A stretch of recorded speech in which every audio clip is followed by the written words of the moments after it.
이사야서 43장 1절부터 7절 되겠습니다. 이사야서 43장 1절부터 7절 말씀, 제 성경으로는 약 1019페이지 정도 되는데요. 앞뒤 좌우전으로 될 것 같습니다. 이사야서 43장 1절부터 7절 말씀입니다.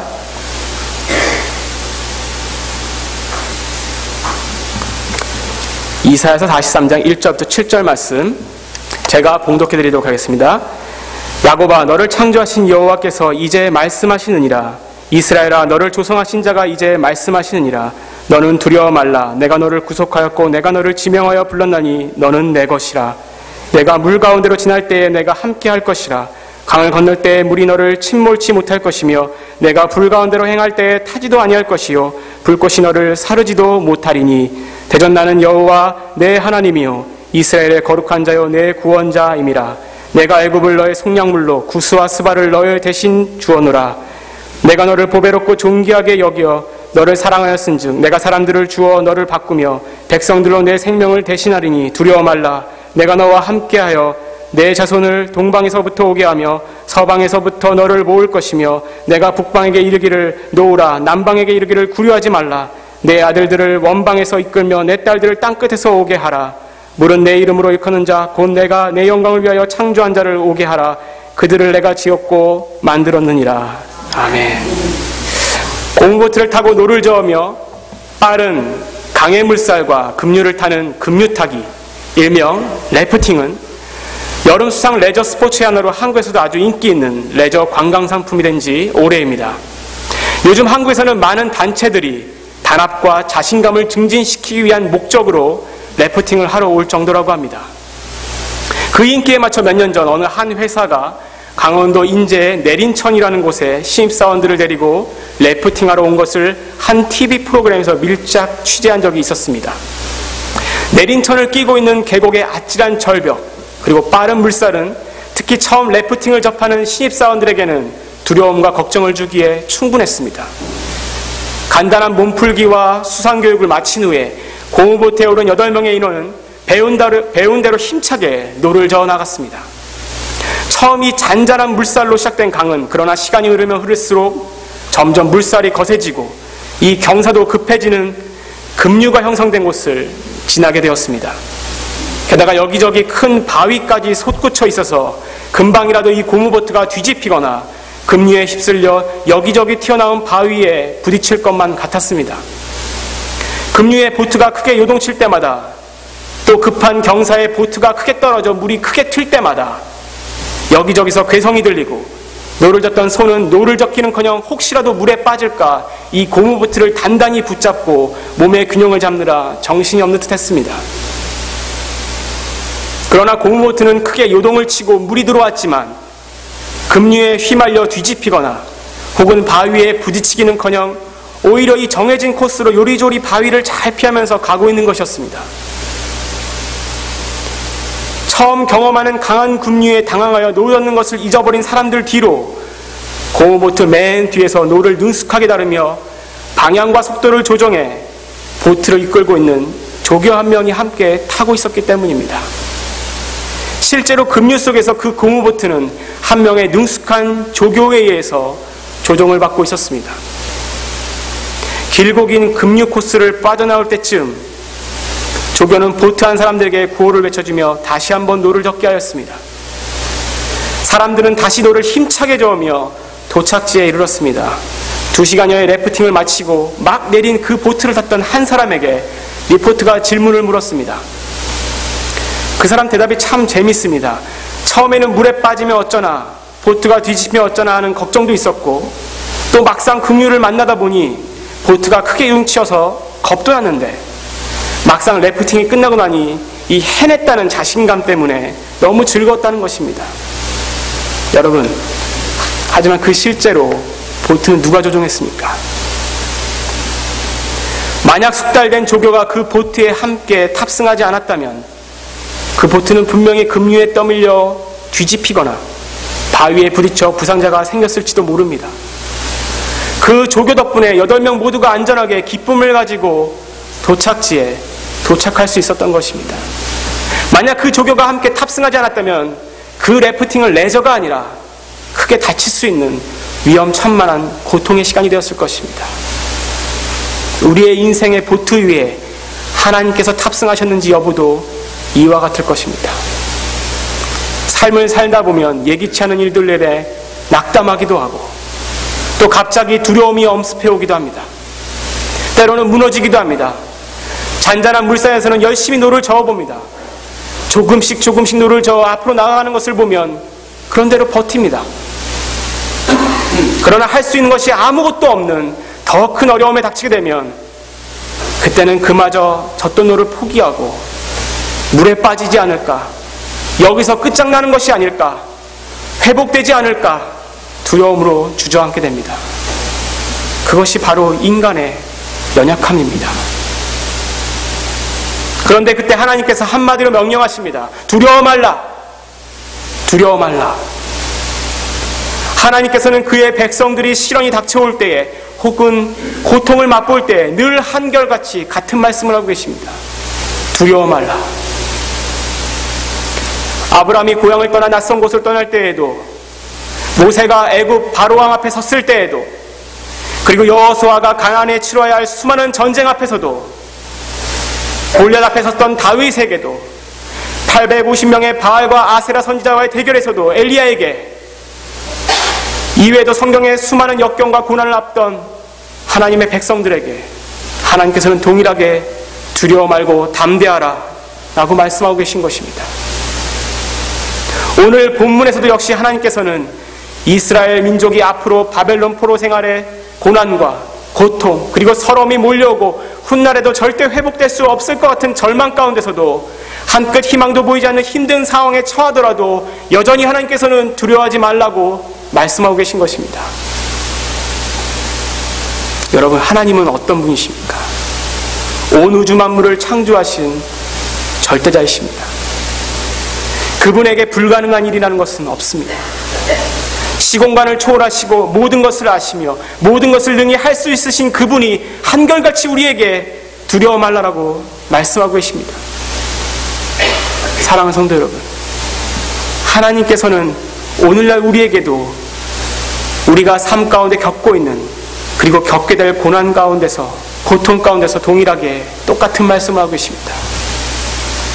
나의 자녀들아, 두려워 말라. 두려워 말라. 이 말씀 속에 담겨있는 하나님을 한번 생각해 보십시오. 모든 것을 아시는 하나님께서 두려워 말라고 말씀하고 계십니다. 왜 그렇게 말씀하십니까? 하나님께서는 우리가 무엇을 두려워하는지 알고 계시기 때문입니다. 무엇을 염려하는지, 무엇을 걱정하는지 우리의 상황과 우리의 마음 상태를 이미 알고 계시기 때문입니다. 우리가 그 고통으로 인해, 고민으로 인해, 문제로 인해 힘든 처지와 상황 가운데 우리가 가장 먼저 무엇을 느끼는지 그 마음을 아신다는 것입니다. 그것이 무엇입니까? 두려움입니다. 세상에 두려움이 없는 사람은 없습니다.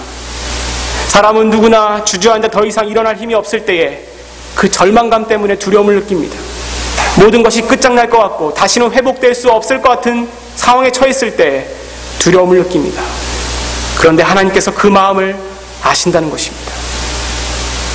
사랑하는 성도 여러분, 하나님은 바로 이런 분이세요. 또한 모든 것을 능히 하실 수 있으시고 모든 것을 능히 바꾸실 수 있는 그 하나님께서 두려워 말라고 말씀하고 계십니다. 왜 그렇게 말씀하십니까? 하나님께서는 우리가 두려워하는 그것이, 우리가 두려워하는 그 일이, 우리가 두려워하는 그 문제가 무엇인지 아시고 또한 그것이 두려워할 것이 못 된다는 것을 이미 아시기 때문입니다. 낙담할 이유가 없다는 것을 말씀하고 계신 것입니다. 무너질 이유도 없고 두려워할 이유도 없다는 것을 말씀하고 계시는 것입니다.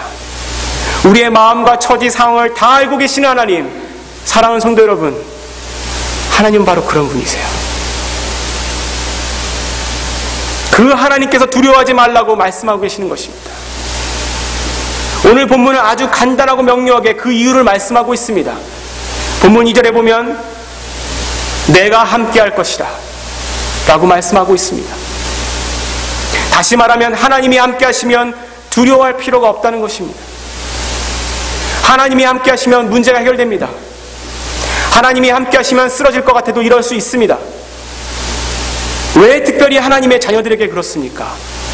본문 1절에 보면 왜냐하면 내가 너를 구속하였기 때문이라고 말씀하고 있습니다.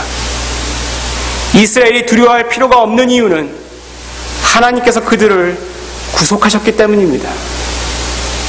구속이란 말은 값을 주고 사셨다라는 의미로 성경은 하나님께서 우리를 예수 그리스도의 보배로운 피로 사셨다고 말씀하고 있습니다.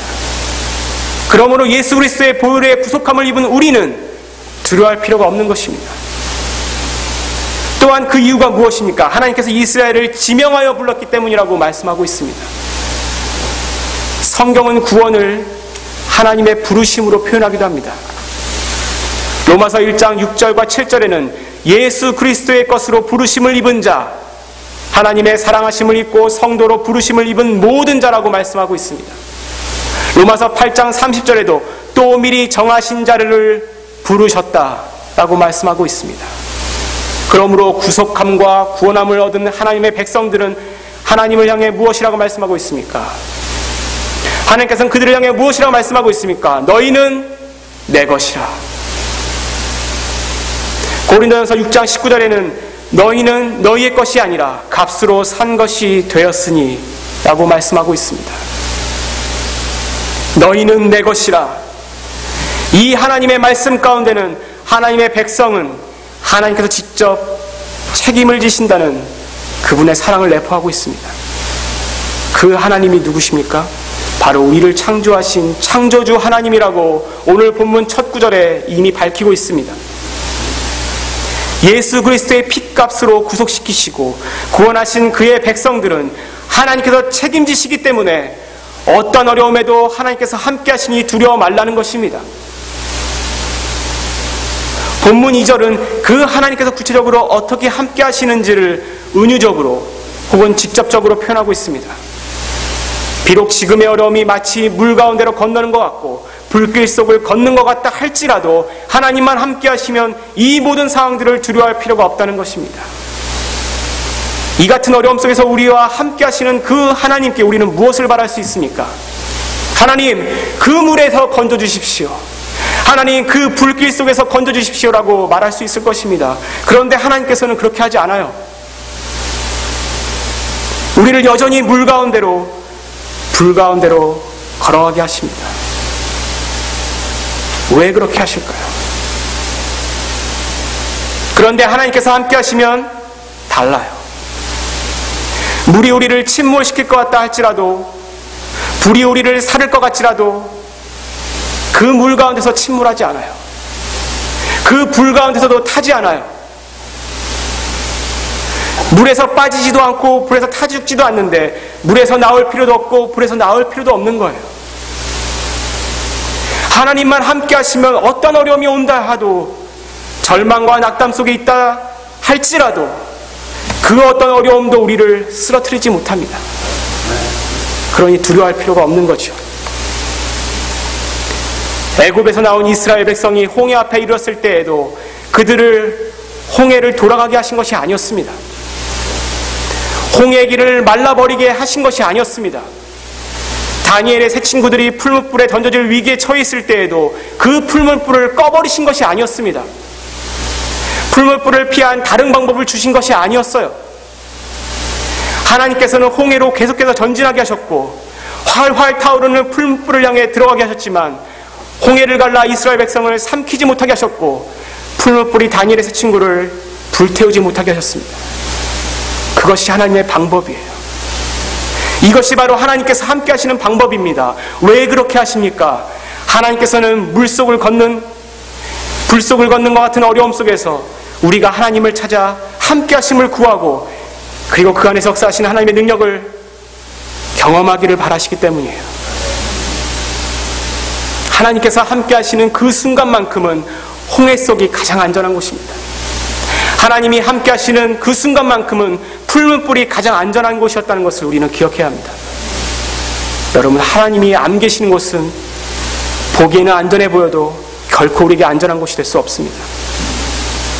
강한 급류가 흐르고 주위에 여기저기 솟아나는 바위가 우리의 보트를 뒤집으려 한다 해도 그 지리를 잘 알고 물길을 잘 알고 노를 능숙히 다룰 줄 아는 조교 한 명이 우리의 보트를 타고 안전한 방향으로 조정해 주는 한 급류와 바위에 두려움을 느낄 필요가 없는 것입니다. 주 예수와 동행하니 그 어디나 하늘나라. 어디에 있든지 어떠한 상황에 처하든지 어떠한 처지에 놓이든지 하나님께서 함께 하시고 함께 계셔주는 곳이 바로 은혜를 받을 수 있는 자리이며 평안과 기쁨을 얻을 수 있는 곳임을 믿으시기 바랍니다. 그럼에도 불구하고 이것이 그리 쉽지가 않아요. 두려움을 떨쳐버린다는 것이, 염려 없이 걱정 없이 살아간다는 것이 쉽지가 않아요. 언제나 죄로 인해서, 그리고 부족함과 연약함 때문에, 문제와 고난으로 인해, 마귀의 시험으로 인해, 불확실한 미래로 인해 믿음의 확신이 없기 때문에 그 두려움을 떨쳐버린다는 것이 쉽지 않습니다. 하나님께서 우리와 함께 하실 거라는 것을 잘 알면서도 그 두려움을 떨쳐버린다는 것이 쉽지가 않아요. 그것이 바로 우리의 연약함입니다. 하나님께서도 그러한 우리의 연약함을 잘 알고 있습니다. 이럴 때일수록 우리는 어떻게 해야 합니까? 오늘 본문은 우리에게 그럴 때일수록 어떻게 해야 되는지를 말해주고 있습니다. 본문 3절을 보겠습니다.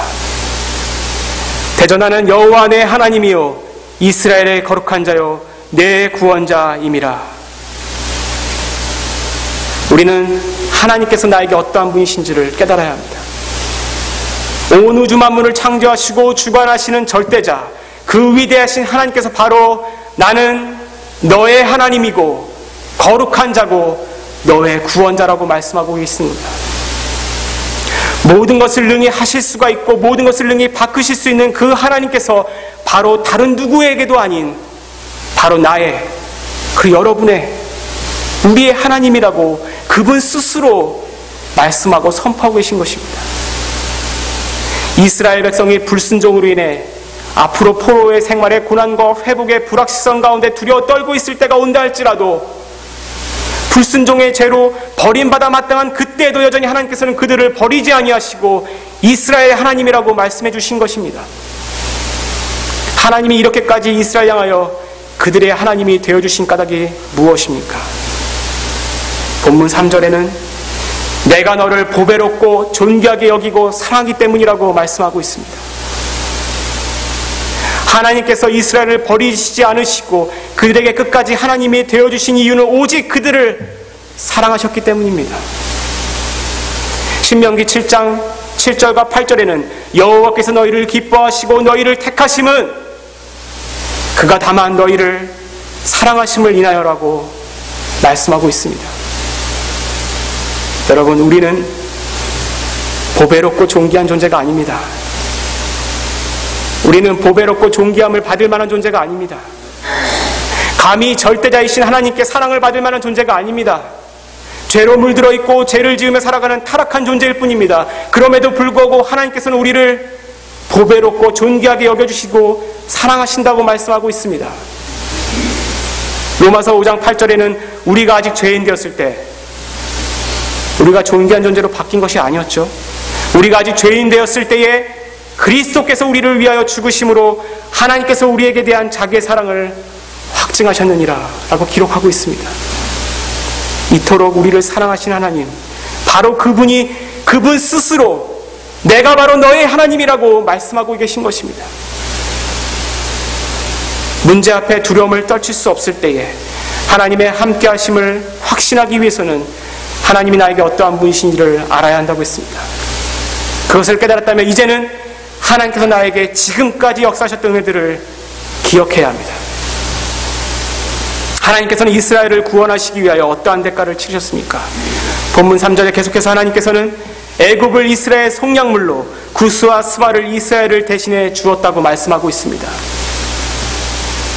하나님께서는 이스라엘 민족이 홍해를 건넜을 때 애굽의 군대를 홍해 속에 수장시키셨으면까지 이스라엘 민족을 구원하셨습니다. 400년간 애굽의 종살이를 하면서 이스라엘 민족에게 두려움의 대상이 되었던 그 애굽의 군대, 즉 그 두려움의 근원을 제거해 주신 것이었습니다. 하나님께서는 어떠한 대가를 치러서라도 그의 백성을 건지시고 구원하시는 이스라엘의 하나님이셨습니다. 후에 이스라엘 민족이 70년간 바벨론의 포로 생활을 하게 되어 애굽의 400년 종살이와 같이 희망도 없고 점점 쓰러져 갈 때에도 하나님께서는 어떠한 대가를 치러서라도 여전히 그의 백성들을 건지시는 이스라엘의 하나님으로 계시겠다고 선포하고 계시는 것입니다. 이것은 후에 역사적으로 어떻게 나타납니까? 하나님께서 바사왕, 즉 페르시아 왕 고레스를 통하여 이스라엘을 포로로 붙들고 있던 바벨론을 멸망케 하시고 심지어 애굽과 구스와 스바에까지 고레스의 정복과 영향권 아래 두어 최종적으로는 이스라엘 민족의 귀환과 예루살렘 재건을 위하여 그 일을 성취하신 것입니다. 고레스가 수많은 정복민족 가운데 힘없고 가장 보잘것없는 이스라엘을 귀환시키고 옛 예루살렘을 재건케 허락하신 것은 전적인 하나님의 은혜였습니다. 바로 하나님의 계획이 있었던 것입니다. 그 구원의 계획을 이루시기 위해 하나님께서는 바벨론도 애굽도 구스도 스바도 이스라엘을 건지시기 위한 대가로 주셨던 것입니다. 이스라엘의 하나님은 과거에도 그들의 하나님이셨고 현재에도 그들의 하나님이시며 미래에도 그들의 하나님이셨던 것입니다. 오늘날 우리에게는 어떻습니까? 그분은 우리를 구원하시기 위해 바벨론보다도 애굽보다도 구스와 스바보다도 비교할 수 없는, 아니 감히 생각할 수도 없는 가장 큰 대가를 치르셨습니다. 우리는 다 양 같아서 그릇 행하여 각기 제 길로 갔거늘 여호와께서는 우리 무리의 죄악을 그에게 담당시키셨도다. 그렇습니다. 죄로 인해 죽어있던 보잘것없는 우리를 구속하시고 구원하기 위해서 그의 아들 예수 그리스도를 우리를 대신해 십자가에 못 박으신 것입니다. 죄도 없고 흠도 없던 그의 아들 예수 그리스도에게 우리를 얽매이고 있던 더러운 죄들을 덮어씌워 죽여야 할 만큼 가슴이 찢어지고 어떠한 대가를 치러서라도 우리를 건져내시고 살리셨습니다. 세상에 그 어떠한 대가도 이보다 더 큰 대가는 없었습니다. 왜 그렇습니까? 죄에 물들어 찢어지고 죽어있던 보잘것없는 우리를 보배롭고 존귀하게 여길 만큼 사랑하셨기 때문입니다. 그래서 로마서 8장 39절에는 그 어떠한 것도 우리를 그리스도 예수 안에 있는 그 하나님의 사랑에서 끊을 수 없다고 말씀하고 있는 것입니다. 그런 하나님께서 내가 어떠한 대가를 치르더라도 너희를 건져낼 것이니 두려워 말라고 말씀하고 계신 것입니다. 사랑하는 성도 여러분, 지난날 하나님께서 여러분 삶 가운데 역사하시고 이끄시고 보호하셨던 일들을 되돌아보십시오. 여기 있는 누구 하나 하나님의 은혜 없이 이 자리에 온 분은 없을 것입니다. 그것은 오직 하나님께서 여러분을 보배롭고 존귀하게 여기고 사랑하셨기 때문입니다. 그러나 하나님께서 우리와 함께 하신다면 그 어떤 어려움이 우리에게 온다 할지라도 두려움을 가질 필요가 없는 것입니다. 하나님께서 나에게 그동안 역사하신 일들을 기억하며 하나님께서 함께 하신 것을 확신할 수 있게 되면 이제는 무엇을 해야 합니까? 우리는 하나님께서 앞으로 나에게 하실 일들을 기대하고 인내로서 기다려야 합니다. 본문 5절에 하나님께서는 여전히 지금도 이스라엘과 함께 있으므로 다시 한번 두려워하지 말라고 말씀하고 있습니다. 과거에도 함께 하셨고 지금도 함께 하시며 앞으로도 함께 하실 그분이 이스라엘 위에 어떻게 역사하실 것인지를 말씀하고 계십니다. 그것은 곧 하나님의 영광을 위해서입니다. 하나님의 역사하심을 경험하기 위해서는 하나님께서 하실 일들을 기대하는 믿음이 필요합니다. 동시에 그분께서 이루실 그때를 기다릴 줄 아는 인내가 필요합니다. 하나님께서 하실 일들을 기대하는 믿음과 하나님께서 하실 그때를 기다리는 인내를 통하여 우리의 영적인 성장이 이루어집니다. 그분께서는 우리의 아버지 되시고 우리를 사랑하시고 우리와 함께 하시는 한 모든 일은 하나님께서 이루실 것입니다. 여호와께서 말씀하시기를 큰 무리로 인하여 두려워하거나 놀라지 말라. 이 전쟁이 너희에게 속한 것이 아니요 하나님께 속한 것이라라고 말씀하고 있습니다. 문제와 고난에 걱정하고 낙담하고 두려워할 필요가 없습니다. 그것은 하나님께 속한 것입니다. 하나님께서 우리에게 가장 좋은 것으로 해결하실 것입니다. 우리의 할 일이 무엇입니까? 빌립보서 4장 6절의 말씀처럼 아무것도 염려하지 말고 오직 모든 일에 기도와 간구로 너희 구할 것을 감사하므로 하나님께 아뢰라 라고 말씀하고 있습니다. 그렇습니다. 우리는 하나님께 아뢰면 되는 것입니다. 그리고 그분이 하실 일들을 믿음으로 기다리면서 기대하면서 인내하면 되는 것입니다. 오래전에 아름다운 시 같은 글을 하나 읽은 적이 있습니다. 한 아이가 눈길을 걷고 있었습니다. 그의 곁에는 예수님이 함께 걷고 있었습니다. 예수님과 그 아이가 걸어간 눈길 뒤로 졸졸 따라오는 듯한 두 사람의 발자국이 남겨지고 있었습니다. 어느새 피곤해진 아이, 어느새 잠시 잠이 들었다 깨었습니다. 그런데 뒤를 돌아보니 한 사람의 발자국만이 눈길 뒤로 있는 것이었습니다.